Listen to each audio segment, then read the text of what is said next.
please give a big, big, big welcome to Amal.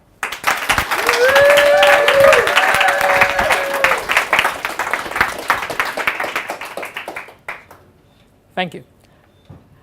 You know how Ricky Gervais makes people laugh? I made him cry.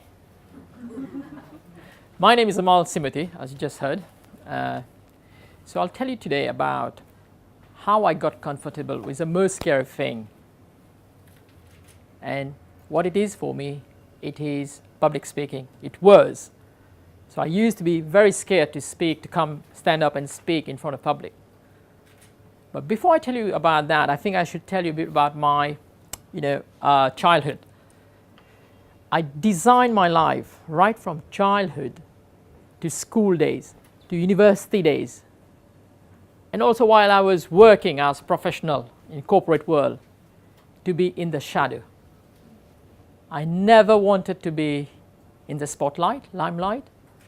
That's who I was. I don't know, it could be a cultural thing, the way I was brought up, respect others, blah, blah, blah. That's a long story, cutting short, I don't want to go down that road because, so this is it. So I didn't want to be in the spotlight, but today now I'm more comfortable to come here and talk. You can hear me at the back, yeah? I'm quite clear? Yeah. Okay, thank you. So yes, second is spotlights. So how I turned out to be a public speaker, I was very scared, fearful. I came to be a public speaker by accident. Because I studied in India. I studied there 5 years. This is where it begins, a real story for me. I studied there 5 years, and then I relocated to London to work in London. So after a few years of working, there was a graduate event in India from where I studied, the university, and the dean called me, which I was surprised. He said, "You're in London, you have made a lot of progress, you have, step up, and this will be a good time for you. We are doing a graduate events, 2-day events. We'd welcome you to come and inspire the graduates." I said, I felt great. I said, yes. Little did I know, I have to speak to 1,000 graduates. Imagine now, I am always been hiding in a way, or possibly, I don't know why, but never like to come in front and talk. From no speaking experience or no speaking, don't like it out of fear of speaking, to speaking to 1,000 of people. That was not something I could swallow easily. You can imagine sleepless nights, over-preparing, and just for a 10 minutes talk, So going there, because the reason I could relate to the graduates, because I was a graduate, because the talk is not about that today, but the point is when we graduate from university, we are at a crossroad. Because the path we choose, it's about our future, so it's very important. So I could relate to that. So that's why I said, yes, I'd come and, give a talk.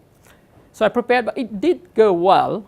It was a 2 days event. It went well, first day, so I got 10 minutes to speak. This is not to impress you, but to impress upon you. I did prepare. I did get stressed a lot, but went well. And then they gave me a second slot for the second day as well, where I did a 10 minutes, more than 10 minutes talk. So that's why I say I became a public speaker by accident. So from then, the feedback I got, I came back to London. And then it's been in the last few years, recent years, in 2008, where I was running a children business. We co-founded that. We wrote 6 books and to empower children on personal development. Because in childhood, I struggled with self-esteem. And then we grew up, we go to the likes of Anthony Robbins, UPW, Unleash the Power Within, to uplift us, our confidence. I said, let's do that to help children, to give children. So that's what I did. It's a startup, and we start from seed the business, and I got a gig in London University to speak. So that is how I overcame the most scary thing, by just leaning forward and doing it. Thank you.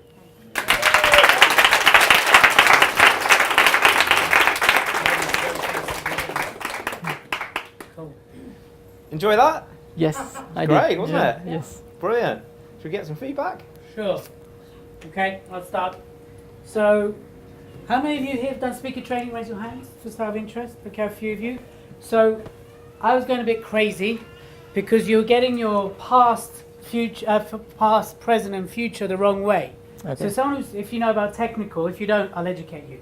When you use the stage, your past is here because it's how we read. Don't know why. It's just the way it's written. Your power spot and present is here, and the future's here.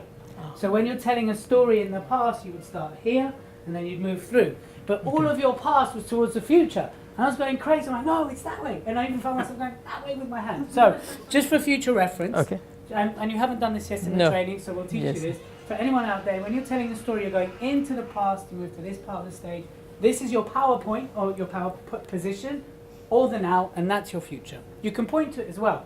The other thing I wanted to do with you, come into the PowerPoint, Yes. power position. Why PowerPoint? It's in my hand. I want you to point your feet forwards, open them shoulder length. Yeah. Okay, point your toes forward. Yes. Forwards. That is.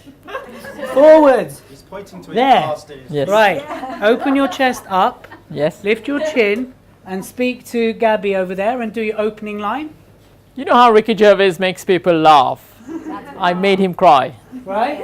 See the difference? In a whole field of presence and presentation, that's your stretch. I want you to be open, I want you to be present, and I want you to let that raw, that Eddie Murphy-ness of you come out. Okay. Okay? Feedback. Good. Fantastic. Thank you. Yeah. Thank you, Elliot. Right, hello. Hello. Well Hi. done. Thank you. Fantastic. Okay, I said I was going to feedback purely on the PIP. Okay? Yes. So the first one is prosody. That is all about your pitch and how you're projecting. And what Elliot's just done with you has proved how well you can pitch right the way over there by standing up straight. Breathing is good. I actually thought you had a really good rhythm in your voice. You've got to keep it going. Keep the Okay. rhythm going and breathe, sir. Thank breathe. you. Please breathe. Okay? Yes. It's really hard to speak and breathe at the same time, but do breathe because that will Thank help you. you tremendously. I love the storytelling. The intonation in your voice was good. It went up and down like this, which was lovely. And it kept them engaged. Were you engaged? Yeah. Were you listening at the back there? Yeah. That's you. You did that Yes. just with your voice. Okay? Now, if I looked like I was falling asleep, I wasn't, I promise you. I was shutting my eyes so I could hear you properly. Okay. And that's why it was a lovely intonation. Good pace, can't be any slower. Really good pace. And I loved the way you used pauses. Okay. Thank Because you. that pause held on to your audience and engaged them. Okay? That's everything written down for you with some thank you. extras as well. Well Thank you. done. Thank you and very much. Congratulations. Give him a big round of applause. Thank you. Fantastic. So I thought it was brilliant. Absolutely you. brilliant. I am someone who speaks very, very fast. So listening to you, I was like, just a little bit faster could be, so you had the change in your voice would be great. The other thing is your personality could come across so much more. I think you're really funny. And I think maybe when you lost it, because there was one bit I saw you lose it, didn't you? Yes. And you were like, oh shit, where am I? So when you got to that, you just need to let the audience know, actually, I might have lost it, or let's break the ice so I can then come back again. And that takes the pressure off you, because when you're standing up here, there is so much pressure and you think you're in the limelight and you have to get it right. And actually, the best thing to do is get it wrong, make a joke, relax the audience, and then you'll just be able to carry on and you'll own it. Absolutely. So it was brilliant. Well done, honey. Thank you, Well Amal. done. Yeah. Cheers. Big round of applause for Amal. Well done.